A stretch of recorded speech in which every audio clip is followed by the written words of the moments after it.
This holiday season is expected to be a very busy one. There's a lot of pent-up demand. Families were not able to connect last year, and they're reconnecting this year.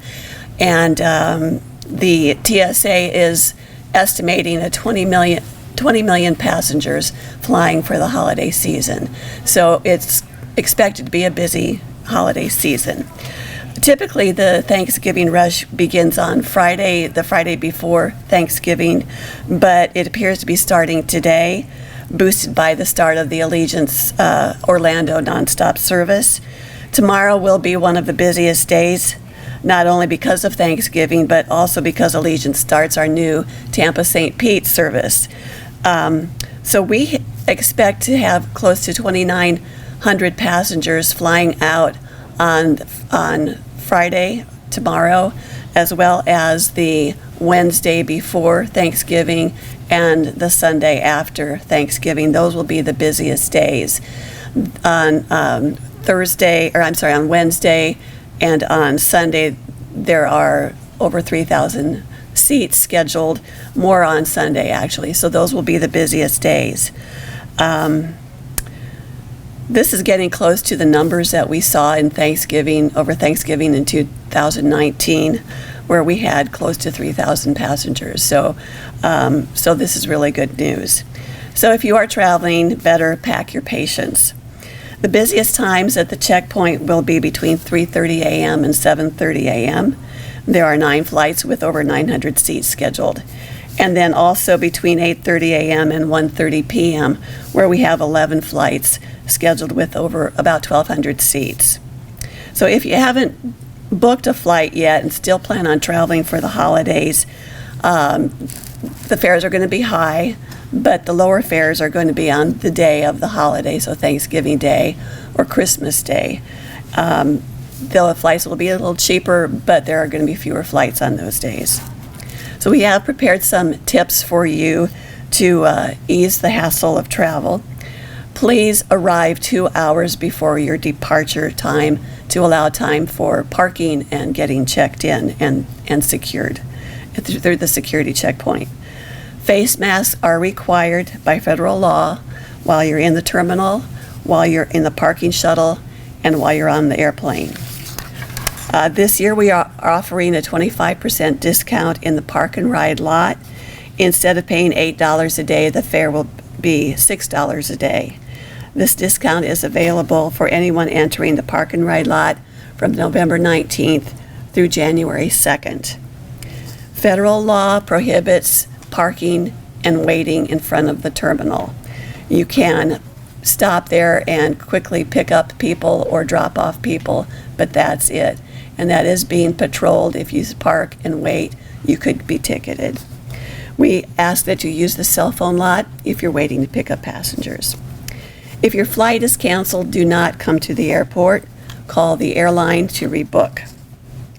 Download the airline's app for the most up-to-date flight information. And put something on your bag that is uniquely yours.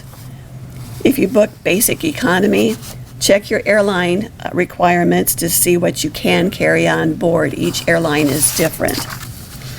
Each airline also has different weights and size requirements for baggage. So visit the airline's website so you won't have any surprises when you arrive at the airport. For security screening tips, if you haven't done so, please, I recommend you sign up for the TSA PreCheck at tsa.gov/precheck to expedite the screening process. And you can renew your PreCheck membership for a discounted rate of $70. If you are not a PreCheck passenger, dress for quick and easy screening. Wear slip-on shoes, as they will need to be removed. You'll need to remove your outer coats, jackets, bulky sweatshirts, and hoodies, belts, hats, and scarves because they can cause an alarm. Don't wear bling on your jeans or any metal because they will set off the alarm. It's recommended that you remove items from your pockets and place them in your carry-on bag instead of into a bin. This includes items like phones, keys, wallets, and gum. This speeds up the screening process. Liquids, gels, aerosols, toiletries, shampoos, etc. must be in a 3.4 ounces in size and all fit into a 1 quart zip top bag. Check the TSA.gov website or download the free My TSA app to find answers to your security questions.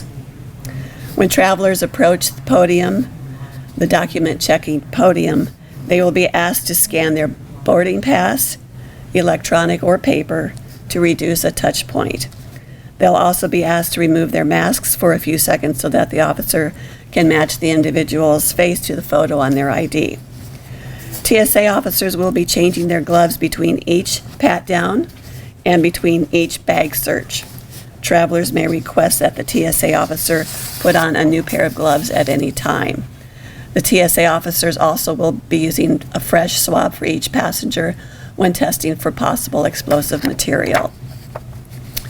TSA officers will be conducting routine cleaning and disinfecting of frequently touched surfaces and security screening equipment at the checkpoints. If you accidentally bring a prohibited item in your carry-on bag, our business center gives you the option of holding your item or mailing it back to you. The business center is located on our mezzanine level. TSA closes the checkpoint after the last flight of the day. If the flight is delayed, do not wait to come to the airport. The departure time may change and the checkpoint may be closed if you wait too long. Check your airline requirements before bringing any alcohol beverages on board. FAA regulations prohibit travelers from consuming alcohol on board an aircraft unless it's served by a flight attendant. Flight attendants are not permitted to serve a passenger who is intoxicated. There have been a few changes because of COVID-19. Excuse me. If you are traveling domestically, vaccinations and negative COVID-19 tests are not required for U.S. citizens. However, each state has certain requirements. Hawaii has a 10-day mandatory self-quarantine unless you've been fully vaccinated in the U.S. Fully vaccinated travelers arriving to the Hawaiian Islands from the U.S. can bypass quarantine without a pre-travel COVID-19 test. Several cities are requiring their citizens and visitors to have proof of vaccination to attend certain indoor activities. These cities include New York City, Los Angeles, San Francisco, New Orleans, and Honolulu. The restrictions can vary from city to city.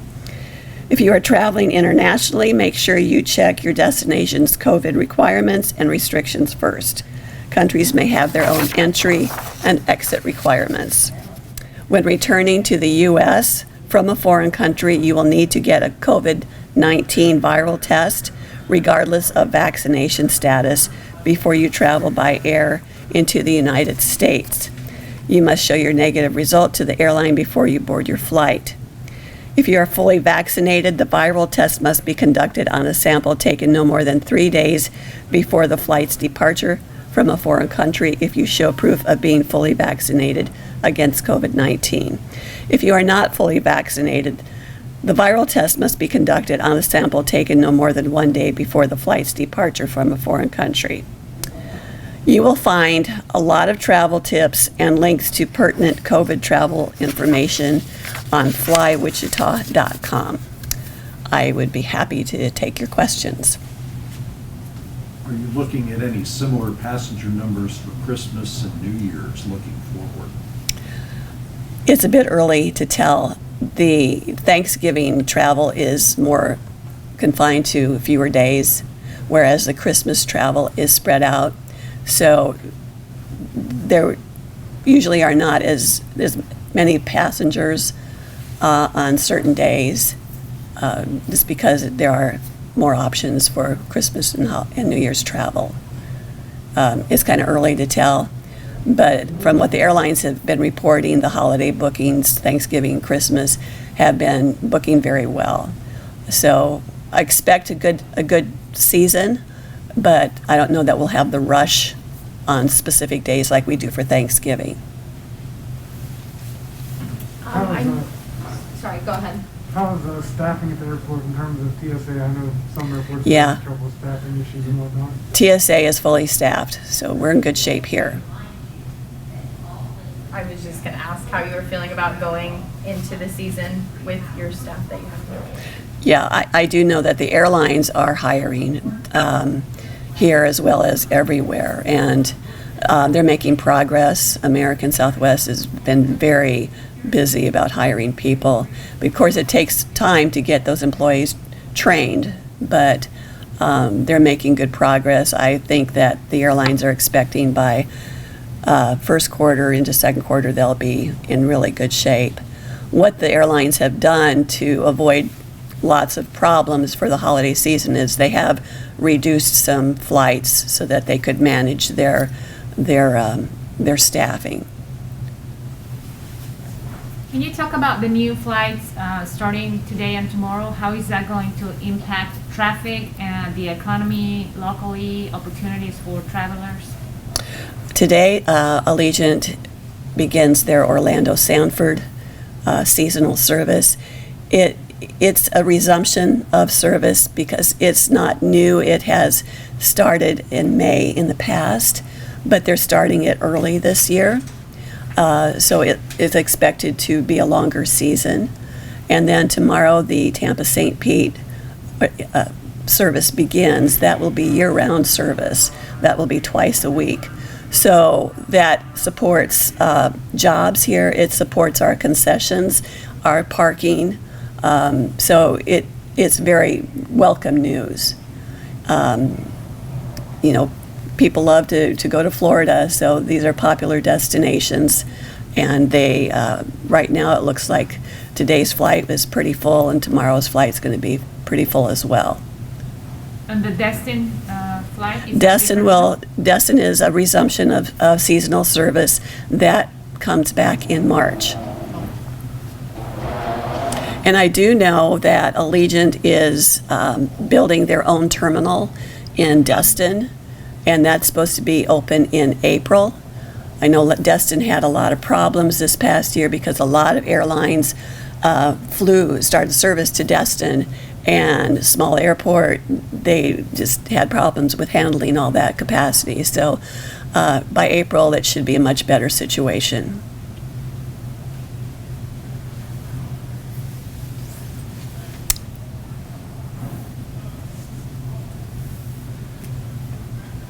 Southwest and some other airlines had some problems earlier with the system, had to cancel some flights. Does that seem to be pretty well taken care of now? Did that have much of an impact here?